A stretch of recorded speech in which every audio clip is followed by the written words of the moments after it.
नमस्कार। खेत खजाना में आपका स्वागत है। आज अक्टूबर की 12 तारीख है और दिन है गुरुवार। सुबह थोड़े से संकेत मिले थे कि सरसों का बाजार तेज हो रहा है, लेकिन सलोनी प्लांट द्वारा 25 रुपए का बाजार टूटने से कुछ शंकाएं भी बढ़ रही थी। इस बीच खबर आई कि इंडोनेशिया ने एक बहुत महत्वपूर्ण फैसला लिया है और उस फैसले के कारण जो पाम तेल है उसकी कीमतों में जबरदस्त वृद्धि देखने को मिली और उसके कारण सरसों बाजार में तेजी देखी जा रही है और अच्छी तेजी देखी जा रही है। विस्तार से बात करें उससे पहले आपसे वही विनम्र निवेदन, यदि आप इस चैनल पर नए हैं तो आप इस चैनल को सब्सक्राइब कर लीजिए और सब्सक्राइब करने के साथ साथ बेल आइकॉन को जरूर प्रेस कीजिए ताकि वीडियो अपलोड होते ही सबसे पहले आप तक पहुंचे और आप इसको शेयर और लाइक भी कर सकते हैं। सरसों बाजार में आज लगभग सभी प्लांटों के अंदर, क्योंकि प्लांटों के भाव ही दिन में परिवर्तित होते हैं, मंडियों में भाव बहुत कम परिवर्तित होते हैं। प्लांटों के भाव देखें तो आज लगभग 100 रुपए का बाजार तेज हुआ है लगभग सभी प्लांटों में। और हाजिर मंडियों के अंदर भी बाजार 50 रुपए तक तेजी दिखाई दी है। जैसे भरतपुर का जो बाजार था वो सुबह केवल 5 रुपए ऊपर खुला था, लेकिन इस समय जो बाजार है वो 5500 रुपए के आसपास यानी 25 रुपए के आसपास प्लस दिखाई दे रहा है। हाँ, जो जयपुर भाव है वो 5850 से 5875 रुपए है, 50 रुपए बाजार वो भी तेज है। दिल्ली का बाजार शायद 5550 रुपए पर अभी भी स्टेबल है, लेकिन शाम तक होते होते हो सकता है कि ये बाजार भी 5600 रुपए के आसपास पहुंच जाए। जैसे अलवर मंडी का भाव 5600 रुपए के आसपास पहुंच गया। गंगापुर सिटी, टोंक निवई और दूसरी मंडियों के भाव भी इसी भाव के आसपास हैं, बराबर हैं, यानी 50 रुपए की तेजी दिखाई इनमें भी दे रही है। कुल मिलाकर के सरसों का बाजार पाम के अंदर जो तेजी आई है उसके कारण से बढ़ा है। घरेलू डिमांड का इससे कोई ताल्लुक नहीं है।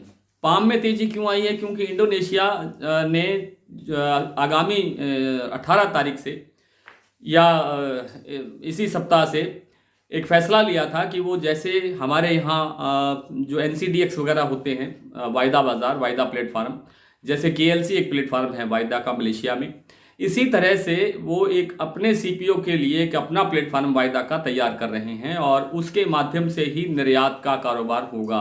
यानी जो भी निर्यात होगा इंडोनेशिया से, आप जानते हैं कि इंडोनेशिया पाम का सबसे बड़ा उत्पादक देश है और सबसे बड़ा निर्यातक देश है। और उसने जब ये कहा कि हमारे जो नए प्लेटफार्म के, नए वायदा बाजार के प्लेटफार्म के माध्यम से ही निर्यात हो सकेगा, तो निर्यात की जो भविष्य है उसको संदेह से देखते हुए वहाँ के जो स्टॉकिस्ट थे उन्होंने बिकवाली बढ़ा दी और KLC पर दबाव बढ़ने लगा। लेकिन आज सरकार ने ये एकदम स्पष्ट किया कि उसके माध्यम से, यानी नए प्लेटफार्म के माध्यम से जो निर्यात है उसको आवश्यक नहीं किया जाएगा, ज़रूरी नहीं किया जाएगा, मैंडेटरी नहीं किया जाएगा, वो कोई आवश्यक ही नहीं है, किसी के माध्यम से ही किया जाएगा। और ठीक इसी संदेश के बाद, इसी खबर के बाद स्टॉकिस्टों ने एक बार फिर से खरीदी बढ़ा दी, परचेज बढ़ा दी। परचेज बढ़ाने से बाजार जो है KLC जो है वो उठ गया है और बाजार काफ़ी तेज हो गया है। शाम के सेशन में KLC क्लोज होते होते +99 तक से ऊपर दिखाई दे रहा था। इसका मतलब है कि बाजार में 100 रुपये तक की तेजी सरसों के अंदर बढ़नी चाहिए थी और वो बढ़ गई है। अब ये तेजी स्टेबल रहेगी या नहीं रहेगी, क्योंकि मलेशिया के पास जो स्टॉक है वो काफ़ी मजबूत है, इंडोनेशिया के पास भी स्टॉक काफ़ी मजबूत है, और जो हमारे घरेलू बाजार के अंदर आप देख ही रहे हैं कि बाजार कितना मजबूत है, जो स्टॉक है विदेशी तेलों का। और सबसे बड़ी बात यह है कि जब तक सूरजमुखी तेल के अंदर तेजी नहीं आती, सूरजमुखी तेल इस समय सबसे सस्ता है, सूरजमुखी तेल में जब तक तेजी नहीं आएगी तब तक दूसरे तेल, चाहे वो सोया है, चाहे वो मूंगफली तेल है, चाहे वो बिनोला है, चाहे वो दूसरे और तेल हैं, उनके अंदर जो मजबूती जो है ज़्यादा नहीं बन सकती। इसलिए लगता यही है कि अब श्राद्ध पक्ष खत्म होने वाला है और उस कारण से कुछ घरेलू मांग निकलेगी और जो विदेशी बाजारों के जो संकेत हैं उनसे थोड़ा सहारा मिलेगा और उन सब कारणों से बाजार थोड़ा करके अब आगे बढ़ना चाहिए। लेकिन बहुत बड़ी तेजी की गुंजाइश अभी भी नहीं है, ये आप मान के चलें। खाद्य तेलों का जो बाजार है उसके अंदर थोड़ी सी तेजी दिखाई देती है, 5 से 10% की तेजी फिलहाल दिखाई दे रही है दीपावली से पहले तक। बड़ी गिरावट की आशंका यहाँ से अब नहीं है, क्योंकि बहुत लेवल नीचे आ चुका है खाद्य तेलों का और तिलहनी फसलों का, इसलिए बड़ी गिरावट अब यहाँ से नहीं लगती है। नरमा कपास के बाजार के अंदर तेजी बनेगी, लेकिन बनेगी थोड़ा समय लगने के बाद में, अभी नहीं बन सकती, क्योंकि अभी आवक बढ़ रही है और आवक बढ़ने से जो मंडियों में जो आवक बढ़ने से दबाव है भाव पर और इसलिए बाजार अभी भी 7,000 के दायरे में रुका हुआ है। लेकिन समय लगने के बाद नवंबर के बाद में या नवंबर एंड तक बाजार के अंदर अच्छा सुधार देखने को मिल सकता है। आइए कुछ मंडियों के भाव देख लेते हैं और कुछ प्लांटों के भाव भी देख लेते हैं। जैसे शाम के समय में कुछ प्लांटों में अच्छी बढ़ोतरी हुई है। तो आज सबसे पहले बात कर लेते हैं सलोनी की। सलोनी कोटा अब हो गया है 6275 रुपये। कल 6175 रुपये पर क्लोजिंग दे रहा था, उसके बाद आज 6175 ही खुला। लेकिन सुबह 6200 होने के बाद एक बार 25 रुपये फिर डाउन गया तो लगा कि बाजार जो है डाउन जा सकता है। लेकिन इस समय 75 रुपये तेज होकर के बाजार हो गया है 6275 रुपये। शमशाबाद का भाव है 6300 रुपये।